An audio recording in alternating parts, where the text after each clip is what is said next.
berada di area dekat dari farm membuat kita wah bisa nih Bigetron ternyata mental ke jembatan yang jauh. Ya, circle sekarang tuh random semua gitu. Tidak ada yang bisa memastikan circle ini akan nge-support ke tim yang mana. Oke, daripada kita ngomongin circle, kita ngomongin garis pesawatnya dulu. Ya. Ini garis pesawat berarti dari arah sekitar hospital ataupun melewati Gatka dan akan menuju ke arah SMB, ke arah Novo. Berarti ada beberapa tim yang sangat-sangat diuntungkan. Mengingat untuk di game kedua ini yang tidak bermain adalah grup B. Berarti SMB harusnya bakal kosong karena Infinity nggak bermain, MS Conburi juga nggak bermain, Forever juga nggak bermain, dan 628 juga tidak bermain. Ada banyak area kosong yang bisa dimaksimalkan full dari pemain-pemain dan tim-tim yang mulai bisa memetakan drop zone mereka. Tetap ke drop zone mereka atau mengambil area yang kosong. Ya, namun yang pastinya Ini GD harusnya Primor sih, nggak ada 628 soalnya. harusnya mereka cukup nyaman menuju ke arah Primorsnya walaupun sampai saat ini belum terpantau. Genesis Dogma menuju ke arah Primors dan juga SMB. kalau kita lihat tim Secret, kemana mereka akan pergi karena server ini cukup jauh sekali. Tadi Bro Pasta sempat menyebut SMB, kita akan lihat SMB-nya Genesis Dogma masih di sana, masih nyangkut di pesawatnya. Bisa aja ke Novo Reploye. Novo. Novo Reploye. Bisa saja menuju ke sana dan ternyata Ya, sudah Novo. turun dan akhirnya menuju Novo Reploye. Betul. Dari GD mereka bakal mengamankan area Novo ataupun mereka bakal menuju ke arah Milta dan sedikit transit di arah Novo-nya. Ada dua kemungkinan yang bakal dilakukan oleh GD tentunya. Nggak mungkin ke Novo karena masih ada Stalwart. Ya, Star Wars masih main harusnya. Masih main. Ini Jadi- yang membuat kita menjadi bingung karena Primorsnya itu circle tapi Genesis Dogma sayang sekali tidak menuju ke sana. Ya, nggak mau gambling lah. Karena Ya mereka kan sih. udah berhasil mengusir DX gitu. Sementara lihat, ada dua tim yang berpikiran sama, mereka turun di bagian SMB karena kosongnya SMB tidak ada Infinity. Membuat dua tim punya pemikiran yang sama kali ini. Ada BCSwell dan juga TJB yang sudah mulai turun dan ada di arah lain juga sedikit cross. Namun belum ada weapon yang tidak bisa membuat mereka fight dengan intens di area sekitar Gear Gopol.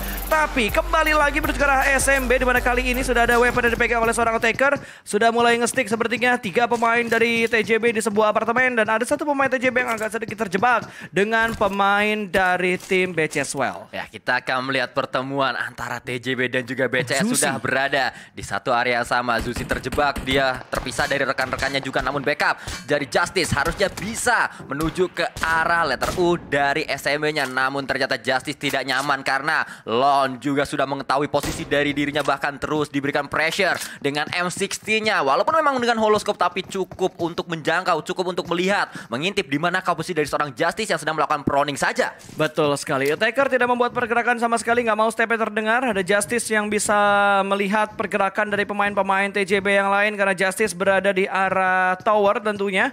Dan Attacker yang masih menjaga di bagian pintu melihat keberadaan dari Justice sambil mendengarkan. Ada Skylar yang sudah mulai memberikan beberapa stepnya di arah apartemen sebelah dari tim TJB. Ya, BCS terus memberikan pressure juga. Kita melihat kali ini Zusi maksud saya sudah bersiap dengan M4-nya, bahkan ada dua pemain Tomato. yang datang menuju ke arah bawah. Attacker akan coba di attack kali ini, dia harus melakukan defender dan ternyata kita melihat satu dibalas satu akan ada selanjutnya, namun sudah dipulangkan satu pemain di situ. Hilang sudah satu pemain dari TJB, bakal ada close combat kembali bermain di bagian ujung-ujung dari apartemen ini dan sepertinya dari BCSwell mereka terlebih yang menguasai bagian dalam dari arah apartemennya. Bambu dipaksa keluar, kali ini bermain di bagian tangga, di bagian luar area apartemen yang ini masih sama semuanya. Ini adalah apartemen paling selatan yang ada di area SMB. Bermain dengan tempo yang agak sedikit lambat karena gue yakin mereka semua ini low looting. Longzi di bagian belakang juga nggak bisa memberikan backup dengan cepat karena mungkin dari segi weapon yang masih belum terlalu mensupport seorang Longzi untuk membackup pemain-pemain TJB yang lainnya. Ya, kita melihat untuk keadaannya saat ini TJB mereka lebih nyaman untuk melakukan fight karena mereka tidak memiliki target lebih besar lagi, tidak seperti BCS mau nggak mau hari ini harus bermain dengan maksimal karena mengingat posisi mereka di klasemen sementara belum terlalu maksimal. Namun dari sisi lain TJB lah yang saat ini memang lebih dibuat sulit keadaannya karena pemain-pemain mereka sudah didapatkan oleh tim asal Jepang yaitu BCSwell. Kali ini masih terus memantau juga dengan RDS-nya tadi. Bambu berada di area atas gantian saat ini. Tadi Zusi yang berada di arah atas dan juga dijebak oleh pemain-pemain TJB. Saat ini gantian Bambu yang atas. Ya, dan Justice tadi udah mulai berpindah ya. Tadi dia di bagian tower, sekarang sudah mulai berpindah pindah-pindah ke arah lain juga. Bahkan Tomato sudah berada di bagian yang lainnya juga. Longzi benar-benar di-lock oleh satu pemain dari tim BCSWell tadi kalau nggak salah Zusi yang tidak melepaskan angle-nya karena Longzi kali ini pergerakan sudah mulai terlihat juga ada lemparan granat ke bagian rooftop namun masih belum bisa mendapatkan knockdown-nya ke arah pemain dari tim TJB. Sudah mulai berpindah-pindah juga ada follow up di bagian rooftop tentunya masih mencari keberadaan seorang Bambu yang terpisah seorang diri ini 2 lawan 1 harusnya kalau misalkan dari BCS berani ke arah rooftop. Ya, namun belum ada pergerakan, pergerakan yang membuat kaget lawannya seperti yang tadi dilakukan oleh BCS. Mengapa BCS bisa menculik satu pemain dari TJB? Karena tiganya tiba-tiba turun ke bawah, tiba-tiba masuk ke dalam, membuat attacker langsung dipulangkan begitu saja. Itu adalah pergerakan yang membuat kaget yang memang harus dilakukan saat sebuah fight terjadi seperti ini. Dan kita melihat juga saat ini pemain-pemain dari TJB terus melakukan sebuah pencarian informasi terlebih dahulu. Masih terus berputar-putar juga di area tersebut. Namun kita berpindah ke arah Cryptix di area lain. Yes, berpindah sedikit ke arah Gergopol karena tadi fight-nya begitu lama. Nggak ada lanjutan fight lagi dan baru satu orang yang dipulangkan ke arah lobby. TJB yang sudah kehilangan satu anggota mereka. Berpindah ke sisi lain masih di sekitar Gergopol kali ini ke arah kontainer di mana Face Clan akhirnya kita melihat Face Clan di arah kontainer kuy. Di mana kita kangen juga sebenarnya ngelihat permainan dari Face Clan yang benar-benar gemilang tapi entah kenapa gua ngelihat Face Clan itu kayak gemilang banget dan terspot. 3 pemain memberanikan diri untuk menabrak seorang Bambu. 1 ter-take down jump shoot yang gagal dan Bambu pun gagal untuk menyelamatkan diri. Sebuah trade talk yang begitu cepat dan tidak ada backup dari pemain TJB yang lainnya. Bambu selesai. Derby Asia kembali berlanjut. Tim asal China berhadapan dengan tim asal Jepang. Dan kita melihat pergerakan 3 pemain langsung barbar ke area depan. Itu yang jadi kunci BCS. Attacker dan juga Bambu menjadi bukti bahwa pergerakan dadakan yang dilakukan oleh BCS berhasil untuk mendapatkan pemain-pemain dari TJB yang memang terpisah cukup jauh. Sehingga backupnya sulit. Dan itu yang menjadi ciri dari tim China saat ini. Sudah mulai terlihat cirinya. Itu juga yang sempat dilakukan oleh pemain-pemain Infinity saat mereka bermain gemilang kemarin. Jaraknya jauh-jauh banget. Betul, dan semua tim kayaknya udah mulai ngebaca pergerakan dari tim-tim lawannya juga di mana pemain dari China juga pergerakan mereka udah mulai terbaca oleh tim-tim lain. Begitu juga dengan beberapa tim lain juga yang sudah mulai terbaca karena ini udah masuk minggu yang kedua gitu. Jadi mereka sudah mulai bisa memetakan dan juga mengetahui strategi yang harusnya mereka lakukan di minggu kedua ini. Sir berada di arah lain mengamankan sebuah area kontainer tentunya di mana 3 pemain dari BCSWell mereka nggak mau terpisah Sanskui, nggak mau ada happy birthday yang bisa merugikan anggota-anggota dari BCSWell tentunya. Step sudah mulai terdengar di bagian sebelah kanan ada limpik tipis dari seorang Sir tapi masih belum bisa mendapatkan sebuah knockdown, malah order di bagian lain yang berhasil mendapatkan sebuah knockdown. Jump shoot tipis tadi masih belum bisa mendapatkan counternya ke arah tim BCS. 2 pemain sudah mulai mendekat kali ini. Tomato bakal sedikit menurunkan temponya dan Longzi terspot dengan sangat jelas. Hitmark sudah mulai diberikan dan Tomato malah tumbang namun ada molotov yang membatasi pergerakan dari seorang Sir. Follow up dari Susi juga begitu cepat dan hilang sudah. Kembali lagi 1 pemain dari TJB hilang dan hanya menyisakan Longzi seorang diri. Longzi menjadi pemain terakhir namun ini juga ciri khas dari tim-tim asal China. Walaupun melawan 1 pemain namun sulit karena dia bisa membayang time lawan-lawannya. Tapi tidak untuk Longzi. Kita berpindah ke arah tim yang lainnya. Nigma Galaxy bertemu dengan Nova. Kali ini Jimmy akan coba maju menuju ke arah pemain-pemain dari Nigma Galaxy yang tersisa. Tembakan juga dilakukan kali ini berganti dengan Scar L-nya Jimmy. Sebuah granat dilemparkan juga tidak terlalu matang tadi namun langsung dilempar begitu saja membuat sebuah jebakan juga namun Jimmy low HP. Kita melihat Lord ternyata didapatkan oleh tim Reject. Ya dan harus hati-hati juga tentunya buat tim Nova karena mereka hanya menyisakan 2 player. Nigma juga sama hanya menyisakan 2 player, 2 lawan 2 di arah kompon yang tidak terlalu besar. Jimmy sudah berhasil melakukan healing, ada granat yang dilemparkan berarti karena seorang Paraboy bakal meletup tapi ternyata damage yang gak ada yang masuk ke arah Paraboy. Ini 1 versus 1 di arah yang berbeda tentunya bakal ada vaulting in dan berhasil Jimmy dengan sebuah momen yang begitu tipis tadi berhasil mendapatkan dan mengamankan situasi mereka kembali. Nova kali ini unggul dari segi jumlah 2 lawan 1 Hamori. Last man untuk Nigma. Harus berhati-hati karena Reject tadi saya sudah mengatakan Lord dari tim Nigma Galaxy itu bisa di steal eliminationnya tidak masuk ke arah Nova tapi didapatkan oleh Reject yang mana mereka mengirimkan 1 ordal berada di area atas, berada di area bukitnya. Kita berpindah juga menuju rotasi yang sedang dibangun oleh pemain-pemain Genesis, Dogma, Nichil dan juga yang lainnya. Satar pun sedang bergerak kali ini. Mereka berada di area selatan pulau utama. Kalau kita berkaca ke PMPL Season 2 di Indonesia ini adalah tempat dari lootingan atau scrappingan Eagle 365. Ya harusnya ya. Dan tentunya buat tim Indonesia harusnya udah mulai familiar dengan circle yang seperti ini juga. GD kita lihat rotasi mereka entah kenapa bisa lebih cepat dibandingkan Bigetron. Rotasi yang mereka pilih tidak membuat Bigetron dan juga GD bertemu di awal-awal.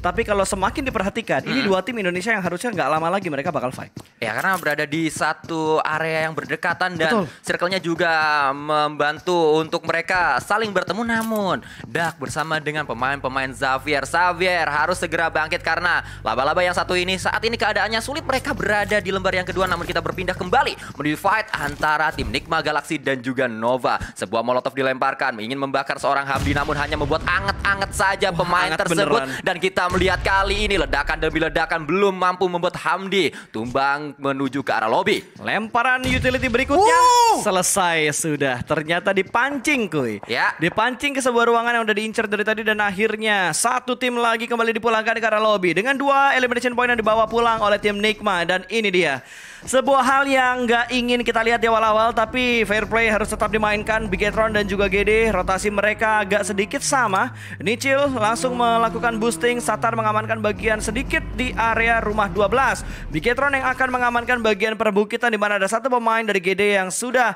mulai ngacir juga. Regroup sepertinya atau repositioning untuk Nichil supaya nggak ke pick off oleh pemain Bigetron. Ya memang ini ada jalur rotasi yang mana Bigetron selalu melewati area ini. Di PMPL saya mereka melewati area ini dan juga rumah 12 yang diisi oleh EVOS, membuat EVOS dan juga BTR di PMPL saya bertemu kali ini. Betul. Rumah 12-nya diisi oleh Genesis Dogma, lagi-lagi membuat BTR karena BTR tidak berpindah dari area checkpoint mereka, tetap sama membuat mereka saat ini bertemu dengan tim manapun yang berada di rumah 12 dan saat ini sayangnya yang berada di sana adalah Genesis Dogma. Ya, dan sudah mulai membangun rotasi tentunya untuk tim GD. Mereka sudah bergerak tadi, ada beberapa vehicle yang mereka parkirkan supaya nggak dihancurkan oleh pemain-pemain dari Bigetron. Dan gua rasa BTR nggak bisa terlalu lama nahan di sini, takutnya ada tim lain lagi yang bisa datang mendekat ke arah mereka. Tadi kalau nggak salah di bagian utara atau dari arah timur juga ada beberapa tim yang cukup dekat dengan GD dan juga dengan Bigetron. Kalau saat ini gua rasa mereka nggak bakal commit fight kecuali Bigetron benar-benar ngotot untuk nge-retake tempat milik tim GD. Ya kita juga saat ini sedang memantau El Chapo yang sedang bergerak bersama dengan Marshall dan juga yang lainnya. Pemain-pemain dari Cryptix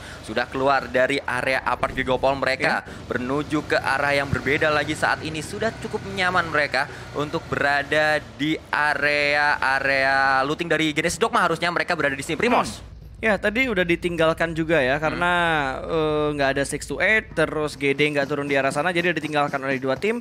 Area yang benar-benar kosong dan harusnya masih bisa di-looting oleh pemain-pemain dari Cryptix yang bisa menambah lootingan mereka juga. Dan Bigetron ternyata berdekat menuju ke arah GD kali ini di mana Debo tidak memberikan step yang sama sekali. Ada lemparan utility, belum ada splash damage yang masuk dan ada granat kedua yang bakal dimasak oleh seorang Satar. Meletup sudah tapi Zuxi ada di bagian kanan. Sedikit predict nades lagi dilakukan oleh Satar dan ini mungkin bakal matang banget, bakal langsung connect meletup.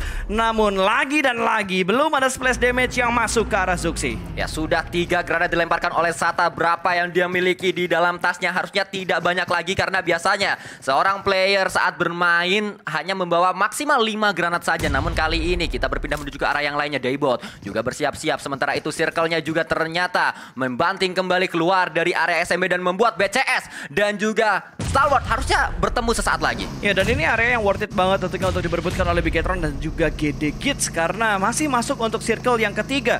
Sudah dipastikan circle akan menuju ke bagian main island, tidak menuju ke bagian SMB. Jadi semua tim bakal mengamankan area high ground yang bisa mereka kontrol dengan cepat dibandingkan tim-tim lain juga.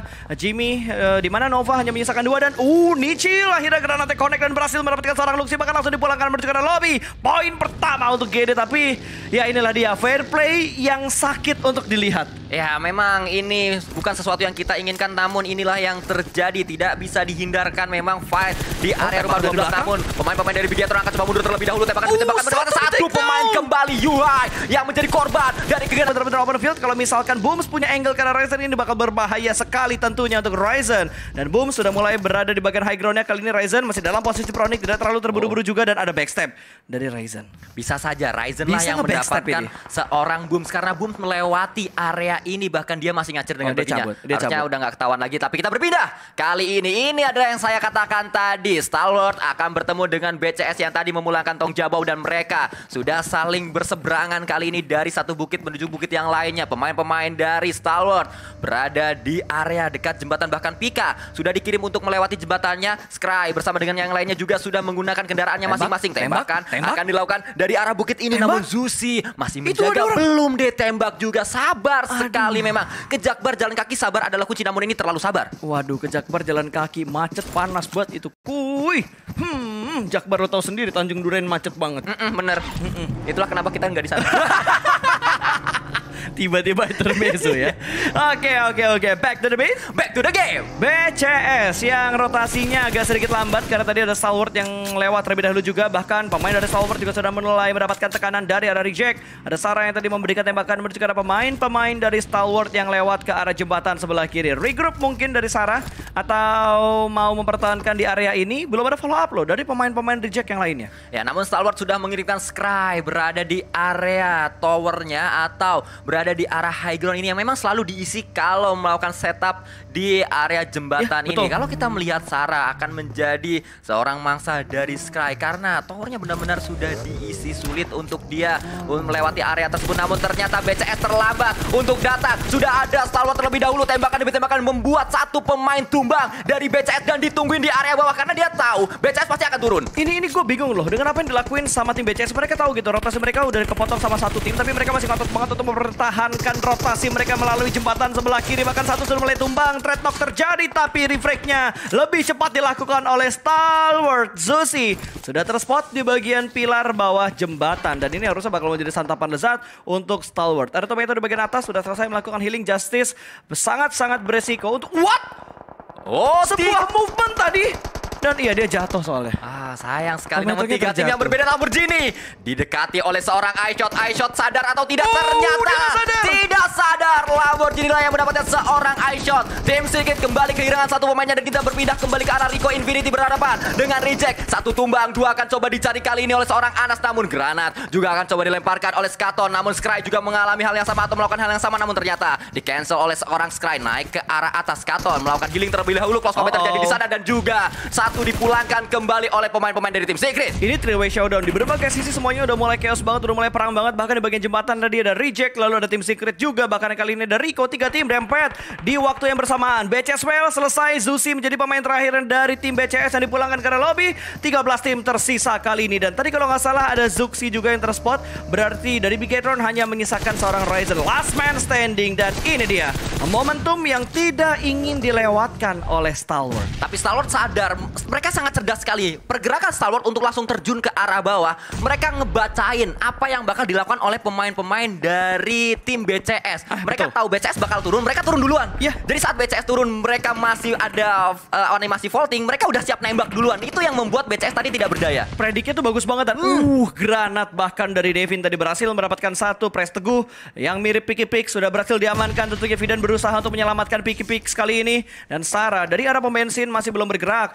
Tinggal 2 pemain lagi dari reject yang saat ini masih bertahan. Nggak mau ngotot untuk ngontrol belakang mereka. Mendingan hold position dulu untuk mendapatkan placement terbaik. Karena keluar di peringkat 13 tidak ada placement point sama sekali. Kita masih memantau juga pertemuan yang pastinya akan pecah sesaat lagi berada di area pom bensinnya. Divine juga masih terus melakukan setup di sana. Namun berganti kali ini setelah memulangkan BCS di titik yang sama. Datang lagi Marshall dari Cryptix. Sedang memarkirkan mobilnya, sedang mundurin mobilnya terlebih dahulu. Sudah dipantau kali ini. DP kali 4 yang gak ada obat digunakan oleh seorang action. Pastinya dia akan melakukan actionnya menuju ke arah lawan-lawannya. Tapi ternyata Lazy Boy yang mendapatkan pemain dari tim reject tadi. Yes, sudah mulai ada granat yang dilemparkan oleh seorang Marshall tadi. Belum ada knockdown tambahan ataupun end tambahan untuk menambahkan jumlah elimination bagi tim Cryptix. Marshall terpisah seorang diri dan harusnya dari Stalwart mereka aman. Mereka udah nge-regroup dan mereka mengamankan bagian mercusuar untuk circle keempat. Karena gue yakin circle kelima bakal keluar dari arah mercusuar. Kita masih memantau juga Dead Eyes yang tadi berada di hashtag yang kedua. Kita tahu bersama Dead Eyes di hari yang pertama mereka berada di lembar yang kedua, bahkan berada di area tim yang gagal lolos. Namun Daybot mendapatkan pemain terakhir. Ryzen dipulangkan membuat Bigetron Red Alliance tidak terlalu baik posisinya. Nice try untuk Red Alliance. Ternyata Jinx yang masih connect menuju ke arah Bigetron ya. Habis chicken, terbitlah dusun. masih terjadi untuk beberapa tim dan kali ini Bigetron yang menjadi korban dari Jinx tersebut. So, masih harus fokus karena masih ada 12 tim yang bertanding tentunya. Masih ada satu perwakilan dari Indonesia yang tersisa dan Gyaltsen tiba-tiba mendapatkan seorang debut. Satu pilar penting ter-take down dan diamankan oleh DRS. Belum jadi sebuah confirm elimination dan ada tembakan juga dari seorang Nichil. Sedikit memberikan counter damage tentunya menuju ke arah tim DRS, tapi masih belum ada threat knock tambahan atau threat knock yang terjadi antara GD dan juga tim DRS. Daybot butuh untuk diselamatkan, tapi ternyata setup dari DRS benar-benar ngotot dan tadi Nima yang menjadi eksekutor bagi seorang Daybot. Nima masih memantau juga, namun kita melihat kali ini pergerakan sudah dibangun oleh pemain-pemain Genesis Dogma. Mereka harus bergerak sesaat lagi atau sekarang juga. PR-nya cukup sulit untuk mereka menuju ke dalam circle-nya, namun Genesis Dogma tadi kalau kita lihat dari animation feed-nya mendapatkan satu knock ke arah lawannya, tapi ada sebuah pergerakan dari Satar masuk ke dalam air. Sebuah pergerakan overthinking nampaknya sulit untuk dia bergerak kemana-mana sehingga mau nggak mau langsung nyebur aja. Ya, area yang paling bikin adem ya. Wah, ini burung suruh minggir ya. Gak bisa ngelihat casternya. Burung siapa itu, gak sopan. Ya namun kita masih memantau masih juga. ke mercusuar gue. Betul sekali. Gue udah enggak loh. Itu yang membuat saat ini Stalwart nyaman mereka untuk tidak bergerak dari mercusuarnya, dari towernya yang saat ini sudah bergerak. Ternyata tamu yang dimiliki oleh Reject dan juga Rico Infinity. Mereka dari tadi fight belum selesai udah ada Fastland yang datang. Betul, tadi Secret dan Secret ternyata lebih memiliki keputusan yang bijak untuk tidak komit ke arah pom bensin ini karena mungkin Secret tahu di sini tuh nggak bagus. Ini buktinya tiba-tiba face clean. Kalau tadi Secret masih di sini, itu bakal jadi ada 4 tim di area pom bensin. Ya, pastinya akan sangat menepuk sekali. Namun Stalwart mereka tinggal nyayurin aja karena para boy juga terlihat ada sebuah tembakan yang dilakukan. Satu peluru saja yang connect. Sayangnya hanya satu peluru. Sangat disayangkan, hanya satu peluru tadi dan kondisi dari Boom juga sudah mulai terspot. Bahkan Vidan dari arah pom bensin masih bisa memberikan tekanan karena tim-tim yang ada di bagian area pinggir-pinggir tebing. Booms punya angle yang agak sedikit bebas. Belum ada Through the Smoke yang diberikan oleh seorang Action dan akhirnya bakal ada Through the Smoke dari Action. Melihat pergerakan dari seorang Nichil, tertembak oleh seorang Action dan ternyata Booms berhasil diamankan. Satu ter-take down. Kali ini GD butuh rotasi cepat, butuh proses yang cepat untuk menyelamatkan seorang Booms. Mr. Five masih terus berjibaku dia dengan M4 kali 3-nya melihat ke arah Cryptix yang berada di dalam sebuah shake yang sangat kecil sekali. Namun kita juga berpindah kembali ke arah pemain-pemain DRS. Nima melakukan tapping menuju ke arah Dead Eyes. Dead Eyes pun mengalami hal yang serupa dengan Bigetron Red Alliance setelah mereka mendapatkan area late game di match sebelumnya. Saat ini mereka tersisa satu pemain saja, namun ternyata Action melakukan action dengan sangat baik sekali mendapatkan sebuah knock ke arah Face Grand. Betul, Tony K tadi yang terkena kepalanya headshot dari seorang Action, sementara Nova dan juga DRS kayaknya bakal komit dalam melakukan fight kali ini. Granat Red Zone buatan dan boom, begitu saja Jimmy tumbang, hanya tinggal para boy yang menjadi last man.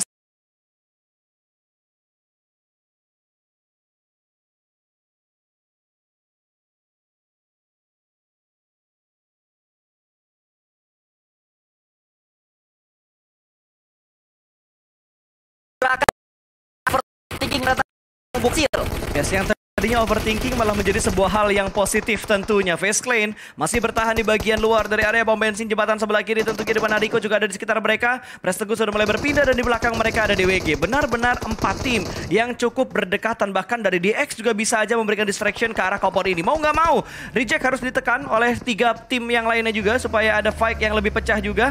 Mau nggak mau udah nggak bisa dilepas lagi, udah nggak bisa ditahan-tahan lagi. Scry bakal bergerak lagi menembak beberapa tim yang ada di bagian pinggir tebing sisi-sisi lainnya juga. DRS sudah mulai terspot namun belum ada tembakan dari seorang top tentunya dari Stalwart. Mereka masih bersabar dan Action berhasil mengetahui keberadaan dari Nichil.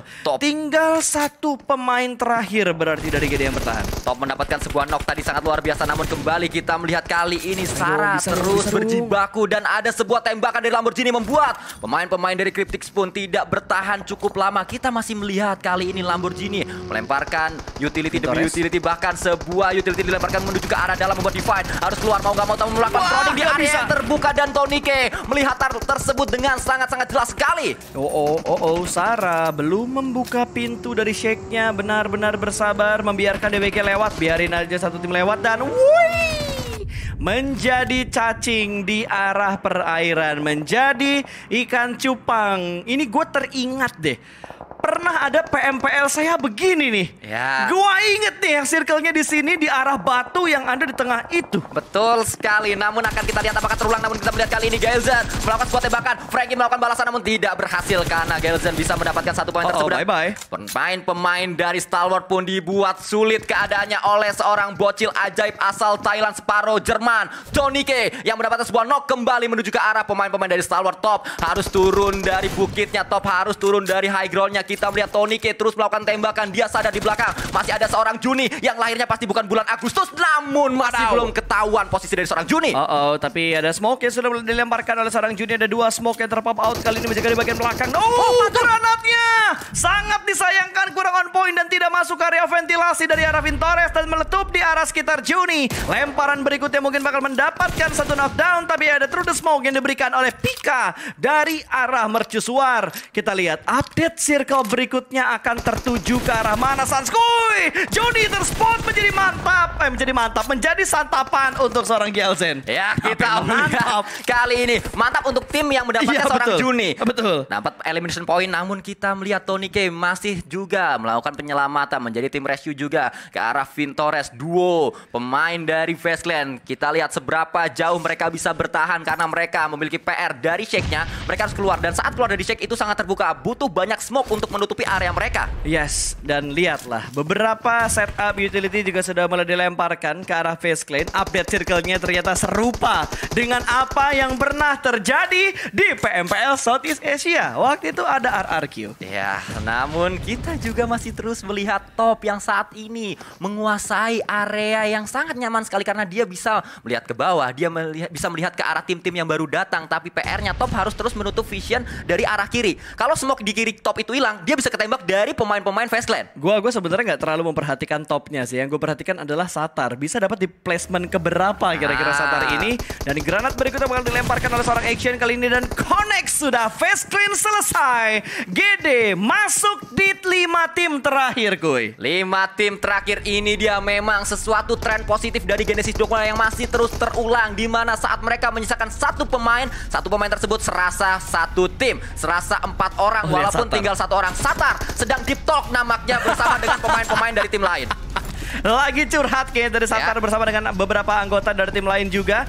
Galezan yang masih menjaga di bagian atas. Last man standing ini sudah mendapatkan 3 elimination. Ada Molotov di tangan seorang Galezan, lempar bro ke arah pinggiran tebing seberang sana untuk membatasi pergerakan. Dan tiba-tiba tembakan dari seorang Galezan menjatuhkan satu anggota dari Stalwart. Granat yang akan menjadi eksekutor. Action bakal bye-bye kah? Ternyata masih tercover dengan sebuah gundukan dan Satar dapat satu angle shoot dan mendapatkan sebuah elimination tambahan untuk tim GD.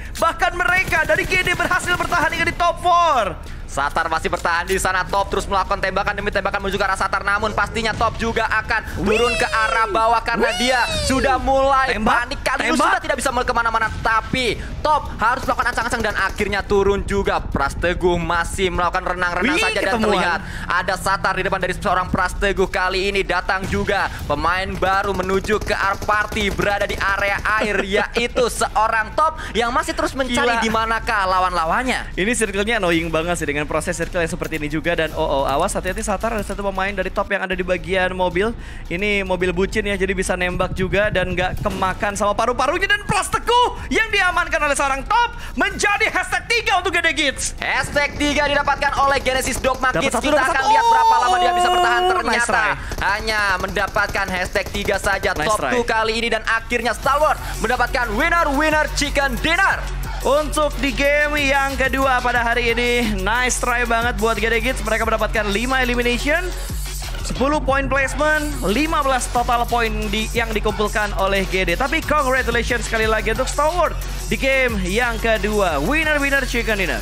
Ya, memang sangat luar biasa sekali. Kuncinya adalah saat mereka berhasil mendapatkan sebuah mercusuar. Itu adalah kunci dari kemenangan Stalwart di match kali ini karena